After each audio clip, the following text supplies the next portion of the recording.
Is Nils around? Of course. Good to see you. So please share your screen and take it away. Thank you. Yeah, so I think in terms of energy transition, obviously it's two parts. It's electrification and energy efficiency. And we at Enjay, we represent that latter, the energy efficiency part. And I think that was with very open eyes that you elected us as one of the winners last year, which we're immensely grateful for.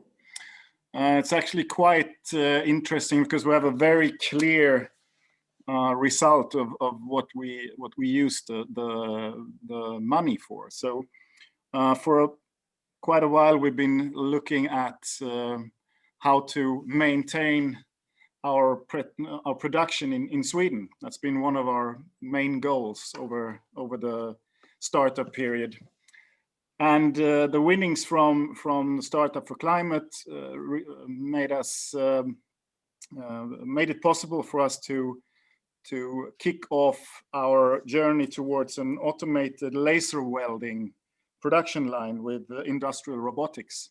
And that's going to go online next week in Gnosjö here in Sweden. So thanks for that. That's been absolutely brilliant. So we're very happy with that. As to what we do, around the world, real estate owners throw away billions of dollars every year, and they are very aware of that. Basically, when it comes to recovering energy from ventilation systems, we only have two sectors where that's actually working. That's residential buildings and office buildings.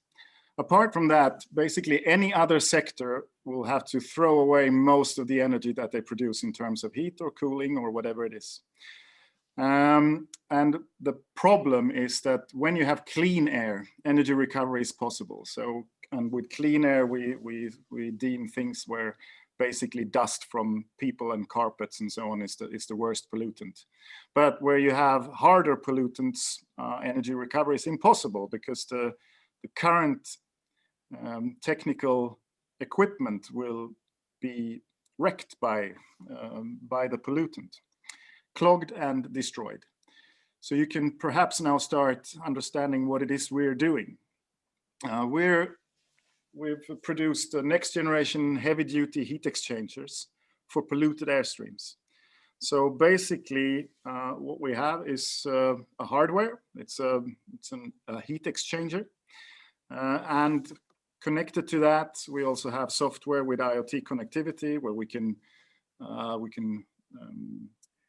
get 53 data points back to our server. We can then report that back to our customers in terms of, is everything working? How much energy have you saved? What does that translate into in terms of kilowatt hours and then fossil CO2? And also making it possible to further into the future charge by kilowatt hour rather than selling the equipment just as a one-off towards an invoice. So what we're about to do is that we're going to make all these other sectors also recovering energy. And we've started at the restaurant because that's the founder's background, me, Nils Lekeberg as a co-founder, and Jesper Virén, the second co-founder. This is our background and also where we have our first product. And basically what it is that now before Lepida was launched, so to maintain reasonable indoor quality within a restaurant, you have to extract a lot of air every second, at least a cube meter, normally 1.5 or even 2 cubic meters per second, out of the kitchen to maintain temperature, of course, to get rid of cooking odors and humidity and so on, and also to make sure that as a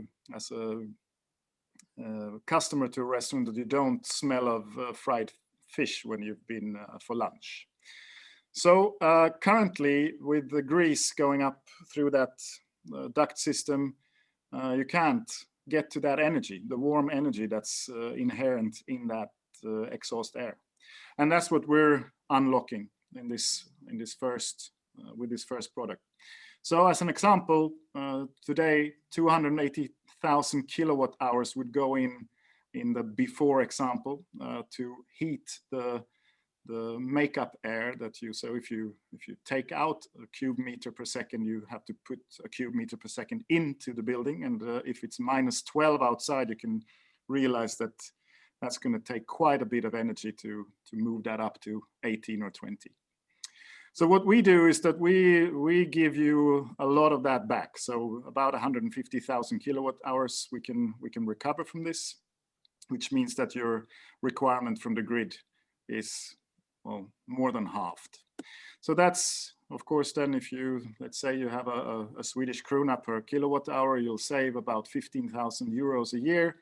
And that's about what the Lepida would cost you, including installation and all of that for new builds. So you'll have a substantial annual savings, obviously a short ROI time, and that's also the driver for our commercial traction, which is mainly centered around fast food companies. Burger King being where we've worked with them for 4.5 years and being standard for all their newly builds. And in Q1 we launched the new project where we look at all their existing restaurants in Scandinavia, and we, as a first test, we have then retrofitted our equipment to the first 2 Burger King restaurants in Skåne during Q1. And basically what it does is that it takes the ecological towards the logical. So we always say that the more money our customers save, the bigger the environmental impact. And that's also the reason why we've chosen to speak to our customers' wallet, basically. So we're talking a lot about the savings, and then the environmental impact is then actually secondary in terms of our communication, but very, very important to us in our development. One restaurant would save you about 34 tons of fossil CO2 every year. That's about 500 megatons globally, which actually corresponds amazingly. So to install profitable energy efficiency equipment in restaurants would have the potential to save 1% of the total forecasted fossil emissions by 2050. So it's a fairly large issue and a good solution. And of course, restaurant is only the first sector. We have a technology platform that would fit many more sectors in the future. So we're about to launch marine, food processing, and laundries, and that's going to happen within the next few months. At least marine will happen as soon as the bloody restrictions lift from COVID, so that we can get on board. And we have both Royal Caribbean Cruise Lines and Stena Line ready to do their first installations. And then we're going to go on to food processing with ready-made food and laundries with Elis here in Malmö as well. So that's a quick status for us, and I'll happily take any questions. Great, thank you so much, Nils. Well, I must say, I always loved Enjay systems and your approach to what you do. But now when you manufacture GNU, there's nobody I can like more. That's a very great step. So let's see if we have any questions for you. I don't see any on the chat. So I guess let's ask you a question about your financials. How many people are you? And basically, are you looking for investors, or are you in any rounds or anything like that? Yeah, so we're 16 people currently. And we're actually just looking to finish our next investment round before summer. So we have at least a potential lead that we had a meeting with them over lunch today. So hopefully that's gonna land soon. But yeah, it's not filled. So if anyone feel that we're interesting and they are interested in hardware, which is not for everyone, we've realized. But yeah, no. So we're just about to close our round, which is aimed towards our internationalization. Great. From startup to scale up. I have a question for you as well. What about competitors? Do you have any competition out there? Yeah, so not direct, but what certain, let's say Sweden and Germany at least, have tried to do is that we've tried tech combos. So we've tried to get the grease out of the airstream with different air cleaning technologies, and then lead that clean air to a standard heat exchanger.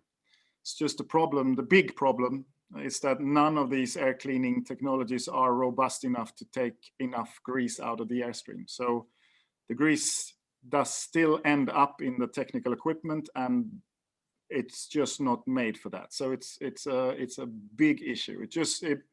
It's cost, and it's also that the energy transition or the energy the thermodynamics don't work when you have a clogged up looks great exchange. Sounds great, Niels. So I'll have to leave you there because we have to stay in time. It's good to see you again, and good luck onwards.